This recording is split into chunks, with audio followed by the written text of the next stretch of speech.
Schwarzkopf, and I am the newly elected president of the American Heart Society. Hi, I'm Julianne McCollough, and I'm a chapter ambassador from the Mile High chapter.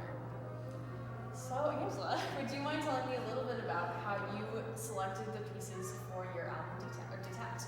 Yeah, absolutely. So, I kind of collected these pieces over a period of years, not even realizing at the time that I was going to make them into an album, but I just sort of had this list of pieces that I had either had written for me or had commissioned, and that I loved, and that I was performing a lot. And after a number of years, and after finishing university and thinking about what my next steps were, I talked with my heart teacher, JUNO-winning, and she said, "Why don't you make an album? And why don't you make an album of all this beautiful music that you've been premiering and playing?" And so I went back and I just picked these pieces. They were all pieces that I was the first performer on, that were written for me, that I felt really deeply connected with, and that I loved so much, and it seemed like such an easy and perfect fit. So that's how I picked them. Yeah. And did you,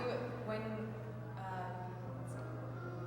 recording your album, did you connect again with the composers of these pieces in preparation for the album? Yeah, absolutely. So they were really involved, with in varying degrees, but they were all involved in the project. So I told them all that I wanted to record their works. They were all very happy, as you can imagine.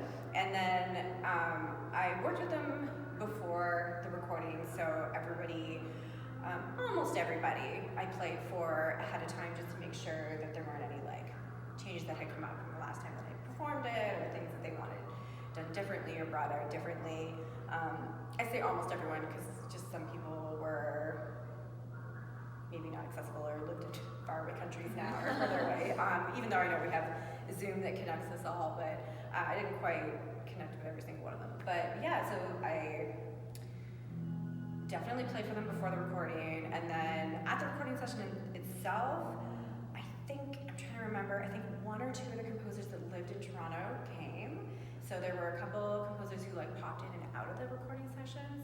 And then afterwards, in the editing process, kind of once we had got a tape together that we felt pretty good, we thought okay, this sounds decent, I would send it to the composer.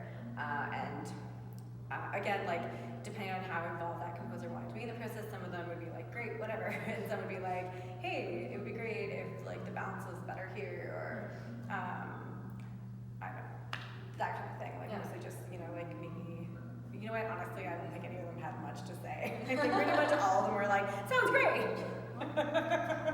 You sound great. So thank you. Do you have any advice for someone who maybe would like to record an album? Yeah, I think it's a big project. It takes a lot of time, a lot of energy, and a lot of love and passion. So I've now just finished making 2 albums, and they've both been self-produced. So I would say you need to have a really strong concept for what you want your album to be, what you kind of want your theme to be, and then to build from there. So you have to apply for funding and grants, and all that is so much easier to do if you have a really clear vision. And I say you have to apply for funding and grants, but that's really only if you need the money to make your album. If you can pay for your own album, great, you don't need to apply for the funding, but I'm assuming that most people will want to have financial help for their album. So that's really where it starts. You gotta have a clear plan, a clear I guess concept is more what I mean, and then in order to apply for grants, you do need to have a clear plan, a budget, kind of a really strong idea what you're gonna do, and then you can kind of snowball from there. Get a good team together. You want people that you work really well with and feel comfortable with. I use the same recording engineer for both my albums because he was the calmest and chillest person, and he made me feel really safe in the recording space, and I didn't feel ever anxious or worried. And when he felt things, I was getting tired or a little loopy, he'd be why don't we take a walk? Let's have a break. So you just want to have the right people on your team. Yeah.